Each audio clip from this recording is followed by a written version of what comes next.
এই তুমি আমার কাছে আম পারলে কেন? একটা পেরেছি তো। একটা আমের দাম 20 টাকা, দাও না হলে ছাড়বো না। আমার কাছে টাকা নেই, তোমার আম নিয়ে নাও। আম নিয়ে আমি কি করবো? তুমি 20 টাকা দাও, এইভাবেই আমি আম বিক্রি করি। আমি দেবো না। তুমি যতদিন না 20 টাকা দেবে ততদিন তোমাকে আমার ঘরে আটকে রাখবো, চলো। ছাড়ো, না হলে কিন্তু আমি যা খেতে চাইবো তাই দিতে হবে। সব দেবো, কিন্তু 20 টাকা না দিলে আমি ছাড়বো না। এই নিতাই, তুই নাকি আমার মেয়েকে আটকে রেখেছিস? তোমার মেয়ে আমার গাছ থেকে চুরি করে একটা আম পেড়েছে। এই আমার মেয়েকে ছাড়। 20 টাকা না দিলে আমি ছাড়বো না। এই একটা আইবুড়ো মেয়েকে তোর ঘরে আটকে রেখেছিস, পুলিশ ডাকলে কি হবে জানিস? সে তোমার যাকে খুশি রাখো, কিন্তু 20 টাকা না দিলে আমি ছাড়বো না। হ্যালো পুলিশ, নিতাই মণ্ডলের বাড়ি একটু আসুন তো। যাকে ইচ্ছে ডাকো। পূজা তুই কি খেয়েছিস মা? বিরিয়ানি কিনে খাইয়েছে। নেতাই নেতাই এই নেতাই, তুই নাকি কুমড়ো বৌদির মেয়েকে আটকে রেখেছিস স্যার? স্যার, গত বছর আম ব্যবসায় ভীষণ লস খেয়েছি, এবছর একটা আম ছাড়া যাবে না। আপনাকে 1010 টাকা দিচ্ছি, আমার 20 টাকা দিতে বলুন।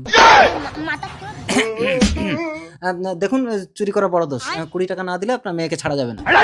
সব বুঝতে